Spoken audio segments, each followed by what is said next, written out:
Good afternoon, everybody. Welcome to Africa Forward. Today is our first for the year. We're so excited to be having some key speakers and a very special moderator today, who I work very closely. That's why I'm a little bit biased. So I want to first kick off saying everybody Happy New Year, because this is our first. We hold these sessions monthly, mostly on the 23rd and Thursday, to really navigate towards our platform and campaign Africa Forward. My name is Wando. I work with Catalyst. I am communication specialist as in I facilitate all the communications. And so I'm very passionate about Africa Forward. I'm based out of Lagos, Nigeria.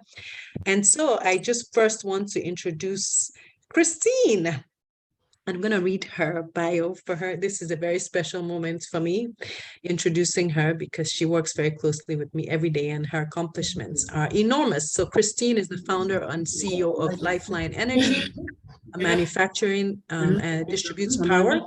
Since the 1999, over 700,000 products have reached over 25 million listeners in Africa. So she is a thought leader and she's a forerunner in all sorts of information, radio, and she founded Lesser Communication, which is her passion. Which is a creative agency that offers web graphic design, writing, copy editing for social sector firms. So this is a plug. If anybody needs some strategy and creative work, she's a whiz. Lessa handles the communications for Catalysts. And she previously had a position in the South African banking group. She's based out of South Africa, an awardee of Schwab Foundation for Social Entrepreneurship, a Time Magazine Hero of Environment in 2005, the 2005 James Morgan Global Humanitarian Award, a Tech Museum of Innovator Award, served 8 years on the Women Leadership of the Kennedy School, received a Lifetime Award from the African Women Innovation and Entrepreneurship Forum. She's a world traveler, a great speaker, and is really passionate about Africa Forward. And so we're so excited that she's moderating today and kicking off. Over to you, Christine. Well, thank you, Wanda, very much for that very kind and generous introduction. I'm very, very happy to be with you today. And Wanda's absolutely right. I feel very passionately about Africa Forward.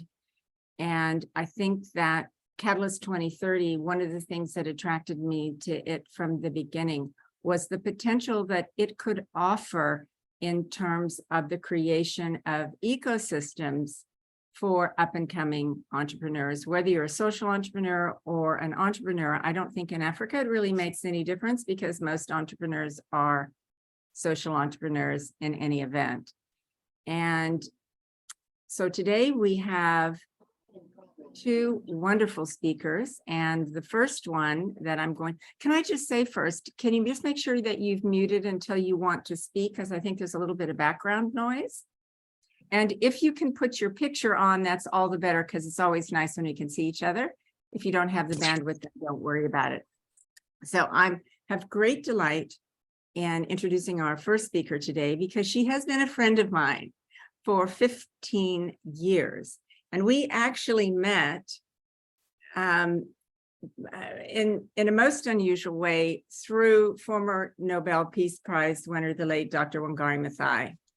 And she inadvertently brought us together, and we've been working colleagues and friends for that whole time. Now, Rosemary, when I met her, she had founded the African Women and Child Feature Service. She's a former journalist, and she's now very well recognized across Kenya, and I think really East Africa, in the entire communications and media field. She is she's director of the Africa Media Hub at Strathmore University, which many of you'll know is Kenya's top business school. She has the most amazing set of skills, not that go way beyond journalism. She's a frequent speaker. She's a frequent moderator. She's very active in gender, anything having to do with the upliftment of women and children. And I think we'll find that she is going to offer a lot of interesting perspectives of her years on the ground in East Africa. Rosemary, there you are. Will you be able to go on visual? Yes, thank you. Wow. Thank you. Well, Christine, what an elaborate and exciting introduction you've given me. I feel like it's another Rosemary, but I'm so honored to have known you this long, and we have worked together, even especially in the Northeastern region, to see how radio has transformed the lives of the women. And when I was asked to talk about the social entrepreneurship and how enabling actually ecosystem for social entrepreneurs, especially in Africa, what does it mean? And what came to my mind is having been also a donor, and before I left the donor world. Yes, you're at Ford Foundation. Yes, sorry. Yes, how the donors were saying, how can we be able to move from aid to sustainability? And quickly, the word social entrepreneurship was coming in slowly but surely. Nobody was thinking about it. We started looking at it at civic engagement. How can we strengthen the citizen to have a civic engagement so that they can have rights to realize the ecosystem in which they're working? How can we create awareness around SDG, especially Goal 17, and the partnership and networking and strengthening to realize the other 16 goals agenda, because it was critical. So when I was asked to talk about this enabling environment, one thing that came to mind is that what is actually, why social entrepreneurship, and why is it key to economic development, and why should we be able to, as Africa, entrepreneurs, but also people working in the NGO and civil society and even in government and policymaker need to start having what we call a policy thinking around social entrepreneurship. And it forced me to go and look at Wikipedia.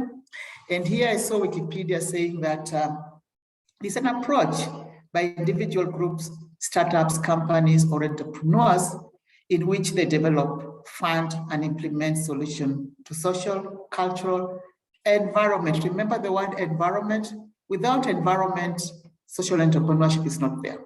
And this connects to applying a wide range of organization that no matter how small you are, even if it's a one-person organization, it has to be there. There was a meeting we had with Christine that says that actually Africa has got the heart of the Africa economic growth is the entrepreneurs. So how can we transform this to a social entrepreneurship agenda for them to be able to understand? So the frequently asked question, what is social entrepreneurship? And why is it connected to development? And why should social or environmental mission be able to actually link to organization sustainability? The other frequently asked question, who can become a social entrepreneur? Because sometimes we say, these are the NGO work. Hello? These are the NGO work, these are the non-profit work, and also, these are also, if an organization has made profit, they can actually cut short what we call a corporate social responsibility. But that's not the case. And also, social entrepreneurship actually is becoming an agenda that is linked with the vision, the partnership, and the earth. And the partnership, that's where the people is. And so when we talk about it, we can see how can it be able to transform not only the business, our community, even the product we're working in, and also how we engage. And with that, I just want to stop a bit and ask, is there any question? Well, I wanted to ask you, I think that's a very good framework for social entrepreneurship. I think you've really hit the nail on the head.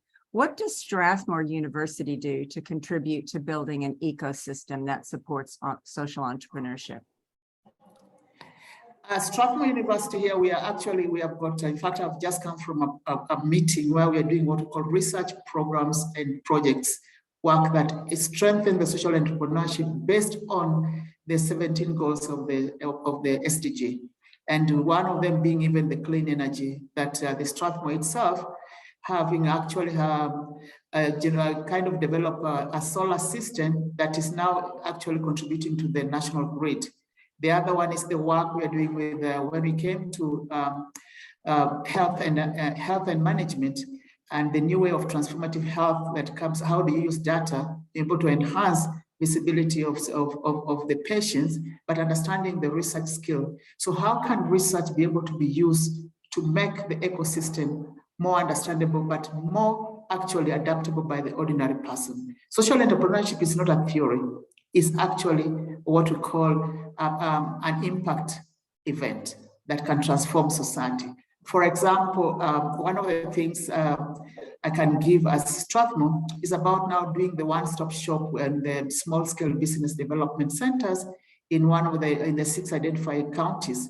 And this means that within those one-stop, we're going to have information, either regulations, capacity building, engagement, markets, and partnership. And how can this also be able to understand what is also the geospatial information of the area so that the environment can play a key role? Oh, that's great. And do you see the government in Kenya, government departments that you work with, are they becoming more familiar with social entrepreneurship and the ecosystem that entrepreneurs need to be able to thrive? Or are they still lagging behind? You know, we still have to have a lot of work to move us from what we call the old narrative to the new narrative for the future. And the old narrative was government being supported by IMF, World Bank, and other donor partners. Social entrepreneurship actually is a way in which you have a policy that even the government itself can be able to create a credit and profit. And that means the sustainability aspect of it, like waste management. Like, for example, when a county like Nairobi throw its waste into a place called Dandora here in Kenya and left it outside there, it can easily start collecting actual recyclable waste and creating jobs and creating initiative, creating ideas, creating technology around it for an industry to grow. So waste management and recycling of waste can become a way of opening again another social entrepreneurship work. Oh, fantastic. Thank you. We have a question from Vanessa and Yoti. Do you have a Yes. focus on working with young social entrepreneurs and helping them to scale? And do you have any plans to work in Tanzania or Tanzania, however you choose to say it?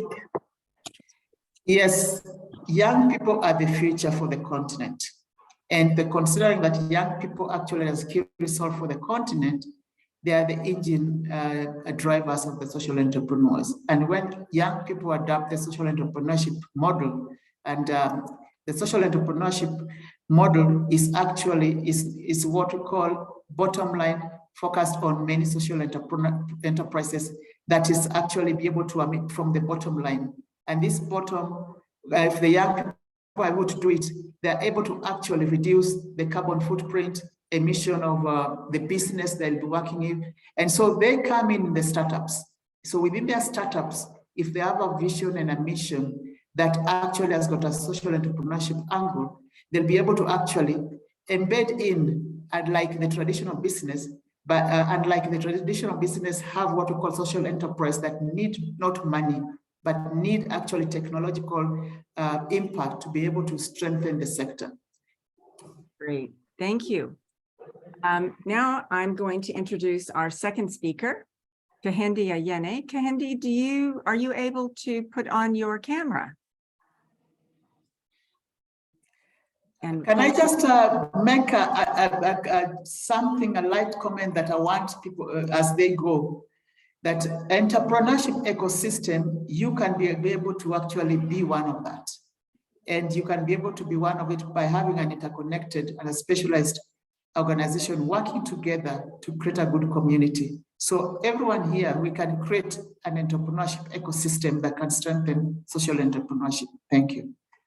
that's a really important point. Everybody can be an ecosystem and everybody can be a part of various ecosystems to support. So it's a really good point. Thank you very much, Rosemary. Thank you. So welcome, Kehinde. She is the Chief Executive of LEAP Africa. And I just wanted to say that I remember when LEAP was first launched about 20 years ago by Ndidi. And I looked at the website to see how it has grown over these past 20 years when it was an idea germinating in Nigeria and how it's exploded across Nigeria and into other African countries. So that's absolutely fantastic. So you've been with LEAP for some time. You seem to have covered all the gamut of the areas that LEAP is working in. And you have 15 years of experience in the corporate and nonprofit sectors and have an MBA from Lagos Business School. So that's really fantastic. You are in a great position. See, LEAP stands for leadership, effectiveness, accountability, and professionalism. Yeah, I had it memorized and I drew a blank. There we go. That's it. And LEAP really does cover all those 4 things. And so I'm going to turn it over to you and ask you the same question. What does LEAP do to contribute to building an ecosystem that supports youth and other social entrepreneurs? Great. Thank you for having me, Christine. So grateful for the opportunity to share about our work at LEAP Africa with this generous platform. I'll start by introducing our organization just because some people may not know what we do in essence, and then I'll dive into how we support entrepreneurs, spotlighting the enterprise program that we have. And so for an opening, LEAP Africa definitely is a youth-focused organization based in Lagos, Nigeria. However, we have a Pan-African view, a Pan-African vision, and our aim is really to raise ethical and dynamic leaders for Africa. And we do that through a number of ways. We do that by really focusing on 5 strategic areas that we have identified is hindering youth development. And we focus on closing those gaps primarily in education, employability, entrepreneurship, social mobility, access to health, and lastly, civic participation or active citizenship, as we like to call it. But one of the flagship programs that allows us to do the work that we do in closing these barriers is our Social Innovators Program and Awards, which we've done for 10 years and counting now. It's been a very successful program for us. And we describe it essentially as an accelerator program where we equip change makers who have identified issues in their host communities, in their nations, countries, and we help them to apply a holistic approach into solving those problems in terms of making their enterprises or innovations very scalable, social impact making, and even profit making. And we really disaggregate that into how we help them make the right connection, access to capital, look at their own capabilities, therefore strengthening their capacity, and also their credibility. That's something that our platform gives them as an organization. When we support entrepreneurs, we allow them to be able to use our resources to their advantage. So to answer specifically, how do we really contribute to the ecosystem of social entrepreneurs? I would just describe it as doing it in 4 phases. The first one is a platform which I've just described. The Social Innovators Program and Awards is a platform that we use, that we created, and it was long before that time a vehicle of ours where we were just recognizing change agents. It's very important that we continue to motivate change agents, people who are not paid adequately for the amount of work that they do to solve some of the problems we have or even in Africa as a whole. And so we identify that opportunity and we convey annually under topics where we are talking about social streaming, policies, ideas, initiatives that really scaled just to demonstrate that there is hope, there is opportunity, it's possible, you can do it, and so much more than that that platform affords us. The second thing that we do definitely is the creation of communities that stem from that fellowship program. So each year when we have a fellowship and they move that cohort into an alum, we continue to recruit newer entrepreneurs. And we do this by far in 12 African countries to date. That's how many countries we reach in terms of fellowship program participants who join us. And we ensure that they continue to thrive in a community of some sort, because we don't want to disengage them following their 1-year program with us. We understand the power of handholding them to the point where they can really emerge successfully. We don't just take it for granted. So we nurture them through a particular community of practice, as we like to call it. And third for me would be funding, directly and indirectly. I can say that I think over the last 10 years, we have alumni and fellows that have raised, I think, about $6 million, and also their cumulative revenue as such. And that's just putting it modestly in terms of what we've been able to support them to do. So the fact that we have opportunities for them to access funding, and the fact that we also create specialized vehicles for them to attract such is very big in terms of what we do to support entrepreneurs in that ecosystem. Lastly, for me to say is strategic alliances and partnerships. This is very important when you think about how we are contributing. We are well supported by local and international partners. I would have loved to be able to share about a new partnership we formed recently, but I'm not able to do that. But we have definitely identified how important it is to leverage resources outside of our network, outside of Nigeria, outside of Africa as well, to continue to build a strong ecosystem that will serve youth-focused, youth-led, youth-relevant organizations in Africa. So I think I'll rest for now. Christine, over to you. Oh, I think everybody will agree. That's a very impressive track record. How many entrepreneurs have you helped over the years? So we have about almost 300 entrepreneurs, I think 270, I think to be specific, 270 entrepreneurs. So we run a very lean model because of how rigorous it is to work with and track also their performance and growth. And so it's not a big class per year, but we have also started scaling in terms of looking at how well can we begin to bring more entrepreneurs and the multiplier effect for us. Okay, and the entrepreneurs that go through your program, do they have a sense of paying it forward to bring up newer social entrepreneurs in their own community and what they've learned and sharing that information? That's a very good question, Christine, because we haven't seen that happen a lot. And that's something that is also causing us to pause and think about what we should be doing, because paying it forward is very important. It's not built into our model right away, but as we are thinking of scaling, as we think about the future of this program for us in ensuring that it's reaching more Africans, we definitely are thinking of how the program will structure itself for it to pay forward, for them to replicate the same model if possible, and also give back through mentorship, coaching, and some of those fantastic resources that they've seen. We've also tried to do that in our community by bringing them together to say, who are the big successful entrepreneurs in the community? How can you support the budding ones? Because you have older classes and then you have the newer ones. So definitely something worth looking into for us. And that is a tough one. I mean, I remember and it still happens today, if you ask mothers, what do you want your children to be when they grow up? Or what do you aspire to your children to do? And the answer was always the same: work for the government. And so now with social entrepreneurship and entrepreneurship, I don't like to necessarily distinguish them one way or the other, because people think that if it's social entrepreneur, it's nonprofit. And there just aren't the government structures that you might find overseas that would support innovation in the same sort of way. But it's now really beginning to see where young people are saying, I want to be an entrepreneur. They're not thinking, I wonder what I can do to get a job at the government.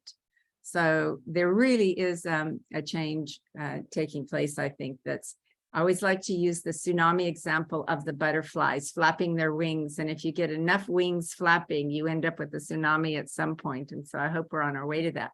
So we have some questions for both Rosemary and you, if we can. So we have Ziwa, who wants to know, what's your work or experience around social entrepreneurship at the policy and government level? And it could be that regulations might not favor growth of social entrepreneurship. Well, yeah, that's pretty true. I think it was for Rosemary. Yeah, It was largely for Rosemary, but I think both of you can easily comment on that. Okay, I can actually comment on that. You know, the word social entrepreneurship ecosystem, actually must say comfortably that it's a 3-year-old process. Even the Catalyst 2030 will be able to know it. So it calls for legal and regulatory framework, and this to bring clarity and visibility and recognition why and how it should be done. And when you have social entrepreneurship, also the clear understanding of how can you be able to access finance. And these are what are the sources of public procurement, among others, you know, and then how can you be able to support also your business structure and generate specialization, as well as training.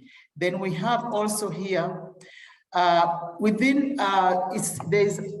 internal social entrepreneurship framework and outside social entrepreneurship framework. Outside, because there's no creating of awareness, the social entrepreneurs are still being treated like NGOs. So the NGO sector is dealing with it, yet it's supposed to be embedded in every work of the government, every work of any private sector, every work of startups, every work of community, every work of citizen.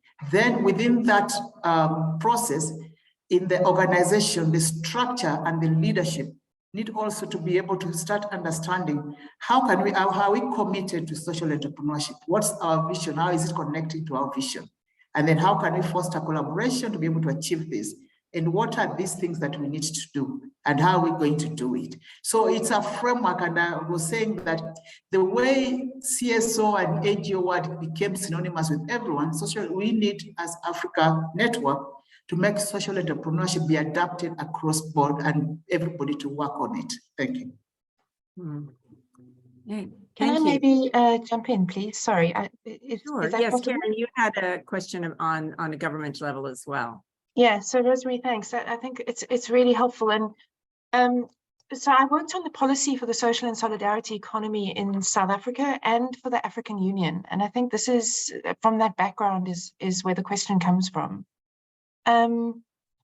Because it changed my thinking. And I was all for a legal structure for social enterprises. In fact, I was probably the biggest champion of it, certainly in the South African context. And then, you know, and this is why I love your point about, you know, the need to research and to understand the peculiarities, if any, of the, well, certainly in my case, the Southern African context, but I think more broadly across the continent. I think we've adopted models that have been developed in the UK, US, and Europe, and we're not challenging them enough. And I think one of the underpinning philosophies of those models is that we need regulation.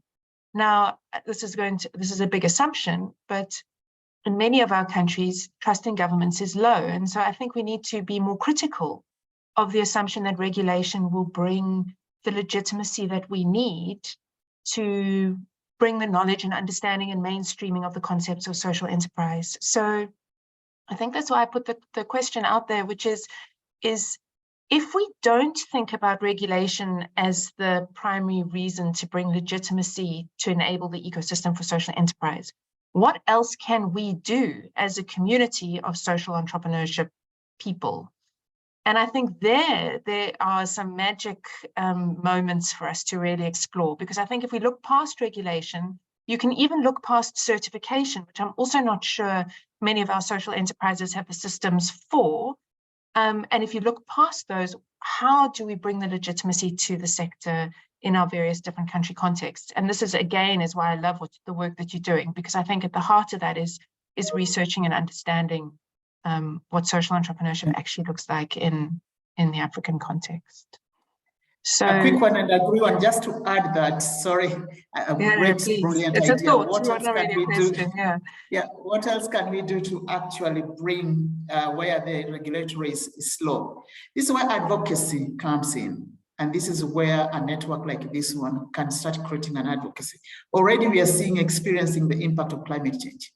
And if you tell ordinary person that this climate change for your future generation, actually plant just 2 to 3 trees. And this is what it means to zero carbon. and this is what it means to the climate, and this is what it means to the ecosystem, and then make them start appreciating what they are doing. Then have a movement that we want a social entrepreneurship among our entrepreneurs, especially small-scale business, in a way that can be able to sustain our future. Great. Thank And you. if I may add something, Christine, I do recognize that definitely this is a gap that social entrepreneurship or ecosystem should be talking about. In as much as we're talking about policy and advocacy, we should be influencing it because it drives definitely the outcome for these social enterprises, how well they can scale, and also understanding the environment in which they play. I think another point I wanted to make there is spotlighting the lapses in terms of their training. Many of these accidental CEOs, and they are just winging it as they're going. And so education also about the area concept also is very, very important. Over to you, Christine. No, thank you. Bringing up really good points. Does anybody else have any thoughts on government regulation certification? Any experiences that they've had in their own countries they'd like to share? Luvuyo, I'm going to call on you because I'm sure you've had some experience with this. No, I mean, thanks so much, man, for connecting in the car. And I mean, for me, it's quite much more relevance to the Africa Forward initiatives, and especially on the pillar of, I mean, ecosystem. That together, I mean, through this platform, we can able to. Because just yeah, so I think together beyond the kind of a talk from here, it could be something that we're able to come together to see. I mean, we talk about Islamic about South Africa, that already some movement around that. You talk about solidarity economy, we talk about social economy, and that's kind of how I feel that from Africa point of view, we are moving quicker as social entrepreneur. We don't take and be part of this conversation and really able to kind of shape it. And I'm hoping that through that part of the pillar and Africa Forward in this kind of conversation now, it cannot be a way that can talk it out. We can take it beyond that now. So for me, I've seen that because I look at it in three ways, but it has to look at it in the national. It's easy to work with. I look from a context of Western Cape, local and provincial. It's easy to work with that, but we have to influence the national because that's where everything happens. So where we can shift the needle now. And I kind of like think that this conversation, it has to be taken beyond that. We're able to kind of like saying that from how Catalyst, I mean, Africa Forward can start to see on levers in the different countries, that we can even develop some models that we can utilize it. So I kind of encourage and say that this year, this is a time for us, Africa Forward to drive that kind of agenda. I think it's a really good point. And I think also what you're saying is that these ecosystems are Pan-African. They're not, even though each country has their own rules and regulations, which are often very different from one to the other for all kinds of historic reasons, that these ecosystems transcend borders and what you can do to support entrepreneurs. And there's so many programs now with youth development. They're not enough given the huge volume of 70, depending on the country, but I don't think any country in Africa has any less than 75% of its population under 35. So we've got a huge youth bulge. A lot of the challenges they face are borderless. And what can we do to increase participation and cooperation on a Pan-African level? Does anybody else want to weigh in on this? Any experiences that you've had? So I just wanted to add on what Karen was saying a little earlier. I think the model building needs to be Africa-centered. And the example that I want to bring forth is what some of the social entrepreneurs associated with the Africa Voices Dialogue. So especially the Tamkeen Community Foundation in Morocco. So they they're doing something ground up, and in the last 15 years now they lead regulation, they lead the administrators. We can't, I think government has failed the people as in Africa as it is in India and other places as well. So when a group of people can come together and build a groundswell, that's where I think that's where real transformation will happen. I think the point about regulation, especially when we're looking at the peace building activities within that forum, the problems are across countries. Especially, for example, the problem with the Boko Haram, they cross borders, and regulation in one country or the other is very, very ineffective. So for me, I think giving the agency back to the people, providing safe spaces so that they can think critically and think what is best for them, and then lead the government, lead the institutions, which are already there, but I think kind of stuck in the status quo. Thank you for hearing me out. Very nice to have heard Karen Fige's comment from South Africa. Yes, it is. Thank you. Thank you very much. Yes, Sarah, what I'll call on you. Oh, thank you.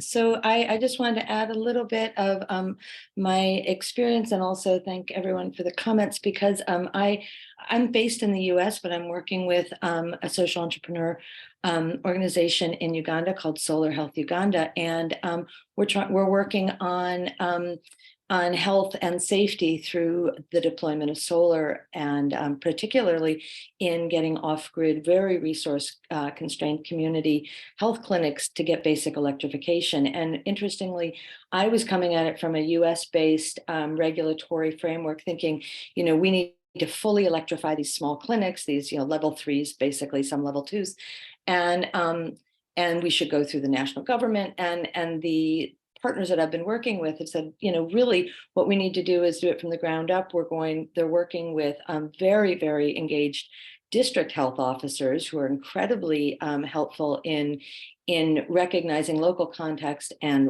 what is needed, and kind of prioritized locally, and have asked our programming, or the programming through Solar Health Uganda, to go broad rather than deep. Now, in an international or in a broad sense, that's not considered adequate electrification. It's really basic lighting and charging, but it's allowing a very large number of clinics to get the basic electrification to enhance maternal health, sending new moms home with solar lights so that they can tend the babies.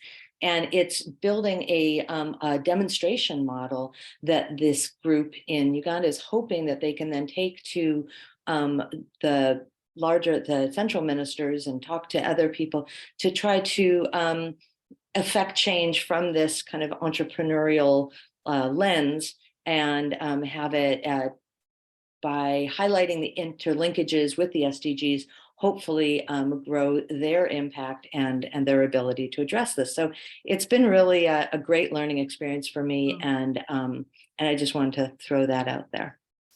Oh, thank you. I think that's really useful. And you point out one of the things that Catalyst, one of the pillars of Catalyst itself, and that is local solutions for local problems, as opposed to, ooh, let's take what somebody else from somewhere, and it could be even in that country, not just from overseas, says they have the solution, when they're really you listen to local voices to say this is how you do it.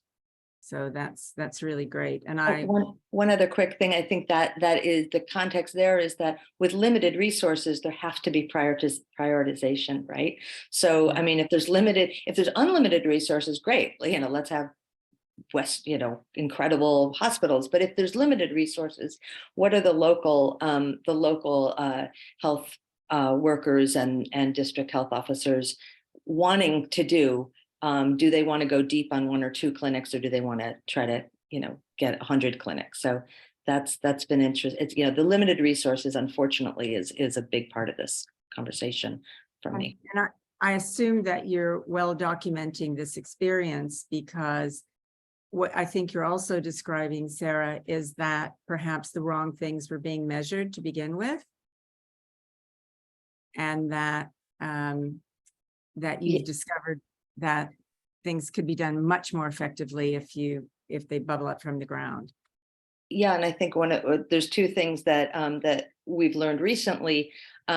Solar Health Uganda, just so for context, I do a lot of awareness raising about energy poverty and then the fundraising and then work with partners. But there's a lot of data that Solar Health Uganda is collecting, and one of the very interesting things that they found recently is people are using their bed nets more once they can get rid of the open flamed candles and kerosene in the home. So they've created this project called Safe Births Plus Healthy Homes, in which a solar light is used as an incentive at a health clinic to reduce unattended births, get women to come to where the midwives are, and then they get to go home with a solar light. And they're looking at savings in the household. They're looking at burn rates, safe, respiratory distress, and bed nets. And the other thing that's been very interesting is they're finding, and this is the data around this is a little trickier, but that it's reducing domestic violence because the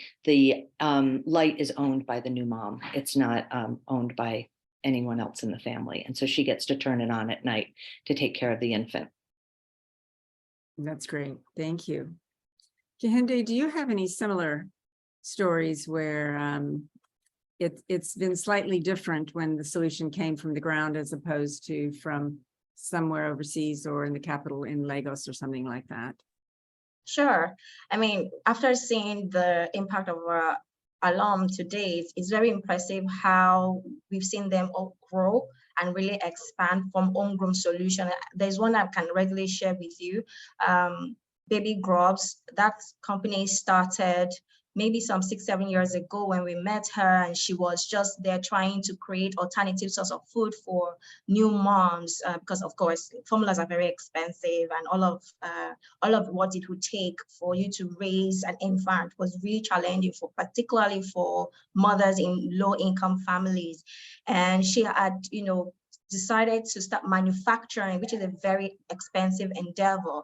And because this is an homegrown solution, she's using legumes and seedlings from here, packaging it just in the right formula, in the right manner. And now she's exporting outside of Nigeria into, I think, about 4 African countries now. And that basically shows the growth and the impact of homegrown solutions and how it can also serve and benefit others. So she didn't need to import any mechanism. Even the machines she's using in manufacturing were sourced locally just to keep her cost low and just to ensure that it's as organic as much as possible. And then, of course, I can share many more examples of others like her as well that we've seen demonstrate this amount of resilience. And I'm sure LEAP does a lot to promote and the work that your social entrepreneurs are doing. How do you go about doing that in the media and sharing? Because that's another part of ecosystem building. Right. We try, because media is very expensive. And when you live in a place like Nigeria, where there are many competing priorities in the news for what's going on from all sorts part of the country, you definitely have to do extremely well to be spotlighted, to be in the news. But we do make efforts using alternative media, definitely social media, to promote the work that they're doing. And so within the practice of our community, we encourage them to share their latest venture, their new partnership, which we then publicize to our own stakeholders as well. And we've seen how this has also transformed businesses for them in terms of linking hands, linking them to potential funders, because we are doing that. Another opportunity that we get is in projecting them at the awards, which is a conference like I spoke to you earlier about. And with that, we showcase 40 odd fellows in total, where people are now more interested and very invested in donating their time, resources, participating, mentoring, supporting them in many ways. And so we try to be very creative in how we get them into the news, in how we project them in the media, in how we also tell their stories as well, beyond just what we can do for them, but also showcasing the impact of their work. And many of our fellows and alum in general have gotten a lot of spotlights. I could speak to Help Mom and so many other initiatives in the maternal health and edutech as well that are doing very well. And even in climate and renewable energy, there's one of our entrepreneurs there who is creating alternative source of power, and she's making waves. And so we also try to push that information out as much as possible. Great, thank you. Rosemary, you had your hand up, you've taken it down. Did you want to say something? Add something? Yes, I wanted to add something about, and then adding on also on the role of the media, that I think we need to make sure that we connect social entrepreneurship with business sustainability. And this comes out when we keep on actually talking about how do we create environmental values when it comes to social entrepreneurs, but also how then we also create opportunities for business sustainability. And this can also, we can also come the way we give examples, the way Ayeni was giving an example about the woman who is exporting. They're creating the environmental value from her product can become as a key entry point to showcase how social entrepreneurship and business actually is engaging, but also how sustainability is a business by the connecting with the consumers. And when we talk about the media becoming expensive, I always say that the media is not expensive, it's how you use it. Because when Professor Kalestra Juma introduced development journalism into the media people dismiss him. But so many years later, development journalism is actually setting the agenda, because that's where the consumer is. The media want to know where their consumers. So if that product, the consumers are the rural women on the ground, and then you create a media platform like a radio, where actually that platform can reach that consumer, they'll be able to use that media. But also we need to create what we call a specialized writing on social entrepreneurs. Having a talk like this with the media networks across Africa, how do we create specialization in social entrepreneurship writing and become an expert, and even create an awards and even on case studies, and even publish those case studies to showcase how many social entrepreneurship work is ongoing in the region. Thank you. Thanks, Rosemary. Really good points. Yes, Kehinde. Yes, thanks for that, Rosemary. It just reminded me about a point regarding dissemination of this information. So we definitely publish reports about the resilience of our social entrepreneurs, because it's also another way that we push them out in the media by using them as case studies. So we invested a lot of time understanding the peculiarities of the area and the regions in which they work. And we also use that to project social entrepreneurship in general, spotlighting them. And so that's being done. And I definitely agree that there's more that can be done in disseminating this sort of report that already exists, because you don't want people reinventing the wheel. If the solution has been created, if someone has navigated it, if someone is sharing best practices, why not put it out there? So yes, definitely.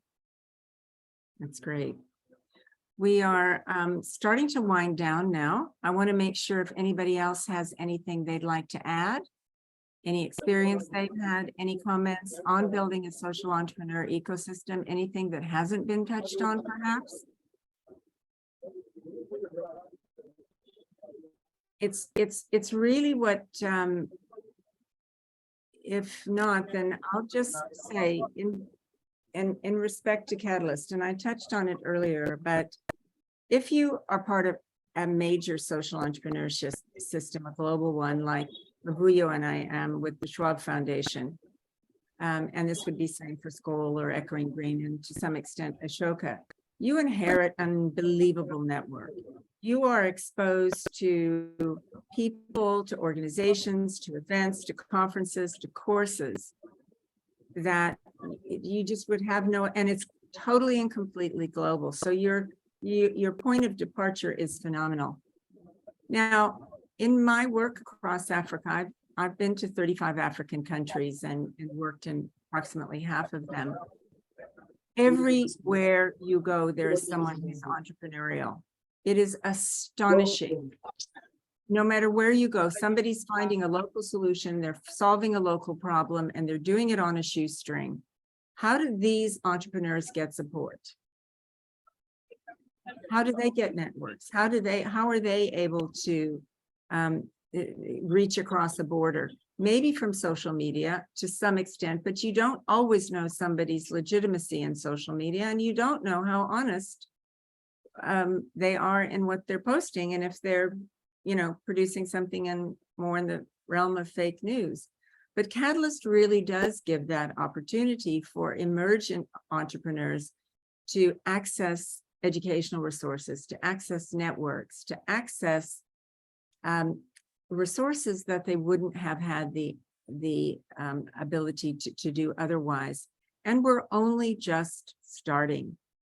Catalyst is formally only 3 years old, even though behind the scenes it started earlier. And to have watched and seen these chapters grow and develop has been such a rewarding experience, to see how information is grasped and how people just make it their own and do things that nobody else would have thought of before. So that's very rewarding. And this is also where Africa Forward comes in.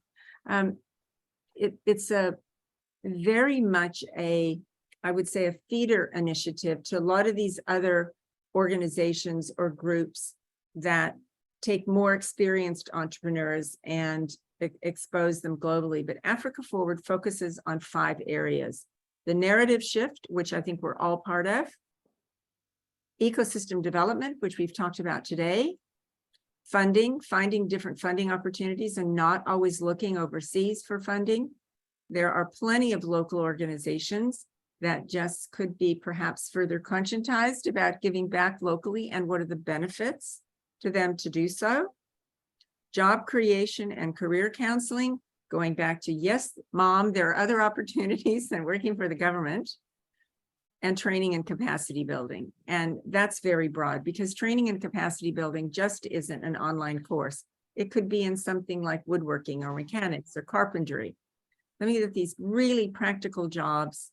And I think Tracy Gilmore, who was on the call, and the initiative that they have at Taking Care of Business to train unemployed men, mainly, to repair appliances, to set up their own appliance repair businesses. So there's so many ways to set up, to establish ecosystems and that ensure that we're just not thinking in a silo of what a social entrepreneur is or what a social entrepreneur can do. Does anybody have anything else they'd like to add before we close up? Rosemary, Kehinde, any closing thoughts? Luvuyo? Put you all on the spot? Can I go now? Someone speaking? Who? Eh? I don't know who's speaking. Kristen, can I go? Okay. Yes, yes.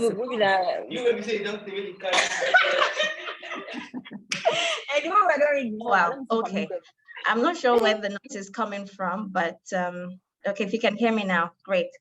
I think on your last point in terms of how we continue to enrich the social entrepreneurs that we work with is in passing it on, because we get approached a lot, asking us to take on a project, asking us to recommend or nominate. That's something that we definitely do to serve this group of entrepreneurs in our community. Very important that we don't hug project that we can't really take on. It's very important that we continue to identify with the social entrepreneurs, and that's why we pass on project based on the scope, interest, recommendations that we are being asked. I think even more recently was a situation in Nigeria recently about the flooding that affected South, and there was an entrepreneur that reached out to us all the way from the US and said, I'm interested in giving this amount of money to Nigerians, and I want to do that through your organization specifically, how can I get this done? Can you recommend and nominate? And we were able to pass, and I think about 10 entrepreneurs in Nigeria within our social entrepreneurs who were working to provide relief in South Nigeria. And that's just an example of how we continue to pass it on to ensure that they continue to do their work best in the way they know how, to receive funding to support their own mission and vision as well. Great, that's wonderful. Those are the kind of stories that you really want to, you know, you want to get out there, because they just create more ideas and possibilities of what you can do. Luvuyo. No, I just want to kind of like to appreciate the speakers, I mean, for today and for the start of the session for this year. So this one is the first one for 2023. And to you, Christine, you were amazing in terms of conducting the session. And I mean, these sessions are done monthly as part of the Africa Forward to able to have these conversations and addressing and able to achieving Africa Forward. So everything that we do is going to go to CWC, Capital Exchange Week in May, where we'll have a daily session with each and every peer. And then on Africa Day on the 25th of May, we'll able to also to profile and align ourselves in everything that happens now. So please join. I mean, part of this conversation as they continue in the different topics. And what I appreciate now is just like driven by us in our solution now. And then to Nwando, Brian, and Daniela, and everyone who's behind the scene, continue with amazing work, profiling great work. But thank you for everyone for the session. Yeah, thank you, Luvuyo, for saying that, because there's so much wonderful support for Africa Forward behind the scenes, as you say, from Daniela, from Nwando, from Brian, and those of you who are heading it. So I think we're on to something here. And on that note, Brian, are you on the call? I'm not sure if Brian is still. Yes, Christine. You are? Okay, I can't see oh, there you are. Okay, great. Is there anything like that you'd like to close with? Just to thank the speakers and to also thank you for being an amazing moderator. I think this has been the most interesting conversation we've had. I've got to learn a lot, and I believe all the other members have also learned a lot. For those that would want to join our network of amazing entrepreneurs across the world, please do join us with the link I've shared. As well as for those who believe that they have something to offer in Africa Forward, please come forward and let's work together, because Africa Forward is going to be what we've always said, that Africa, your time is now. So let's work together to make sure that we are actually able to bring about social change in the world we live in. Thank you, everyone, and have a beautiful, beautiful evening. Thank you, everyone, for joining. I look forward to seeing you again. Thank you. Thank you for the opportunity. Bye. Thank you. Hindi and Rosemary in particular, both were wonderful. Thank you for sharing your knowledge and your wisdom. Thank you. Thank you, and bye.